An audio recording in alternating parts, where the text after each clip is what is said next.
So I want to start this video off by stating I think that Pokemon Let's Go Pikachu and Let's Go Eevee are a great idea and very needed. Plus, this year we weren't even supposed to be getting a Pokemon game, so although it's not what everybody wanted, it's something and better than nothing. However, as you can tell by the title of this video, I will be telling you why I, myself, will not be picking up this game for me, and after watching different reviews for the game, I feel very confident in my decision to do so. After all, this Pokemon game isn't targeted towards me or many Pokemon fans, it's targeted towards people who haven't played much Pokemon games or know much about it or just dabbled with Pokemon Go. And if you haven't already noticed, I will be saying Pokemon a lot throughout this video, so don't let that get to you too much. Also, this is the part where I say don't forget to subscribe, but I'm not a Pokemon channel and will more than likely not upload another Pokemon video for a long time. So no need to subscribe, just a like would be nice. Let's begin. Pokemon Let's Go Pikachu and Let's Go Eevee have added some awesome and much needed changes to the Pokemon games that fans have wanted for a long time, like better graphics, being able to have your Pokemon walk beside you or ride them, no more random encounters, some cool challenges in the game, and also co-op and a bunch of other stuff that I probably missed out. However, there are two main reasons why I won't play this game. Two reasons that make it very difficult to see me having a good time playing it.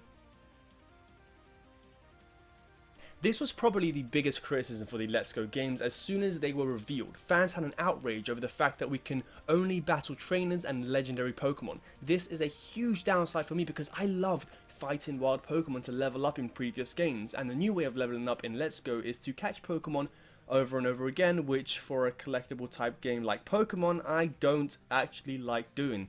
I like to catch the Pokemon I think are cool and use them for my team, and that's it. I don't care about filling up the Pokédex because it doesn't matter to me. There's no achievement for doing so and no secret story that gets told afterwards, so there's not much point. But in Pokemon Let's Go, I'm going to have to catch lots and lots of Pokemon simply because that's one of the ways to get experience. It just feels kind of dumb to me that I don't have to weaken the Pokemon first to catch them anymore.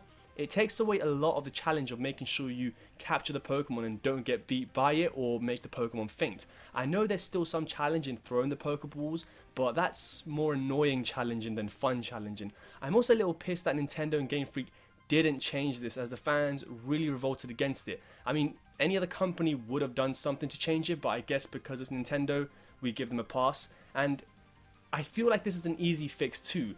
Just allow wild Pokemon battles, but when you go to throw the Pokeball when you want to catch the Pokemon, then it switches to the motion control and the Pokemon Go like catching system.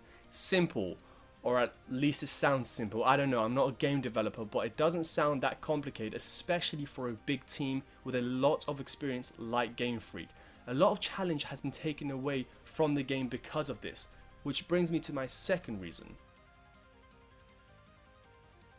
Reports have been coming in from all reviews that the game is too easy, and we all knew this was going to be the case. I mean, they won't even let you challenge Gym Leader unless you have a specific type of Pokemon. I already thought the Pokemon games were easy enough, but making it even easier in Let's Go? Sorry, but no, I can't have fun with a game that has no challenge. Some reviewers are even saying that they beat the game without ever fainting. The whole point of the games are to explore and find Pokemon and level them up, giving them different moves and perfecting your team so you can beat all the gym leaders, Elite Four, and then the champion.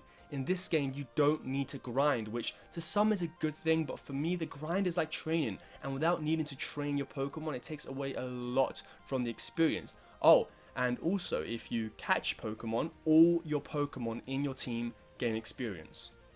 Why? They could have easily added a difficulty mode. Just make the AI of the trainer you face not suck so bad. This is always a problem with the Pokemon games. Constantly, the people you face against don't use type advantage against you. Actually, come to think of it, Nintendo games in general don't have difficulty options. Even in Zelda Breath of the Wild, they made us pay for the DLC which had a harder mode on it.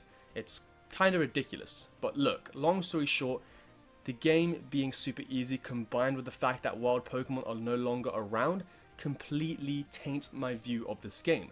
Again, I think it's a great idea and awesome for any new fans or even some older fans of Pokemon who just want to play more Pokemon and don't care about the things I stated. However, I will not be purchasing this game.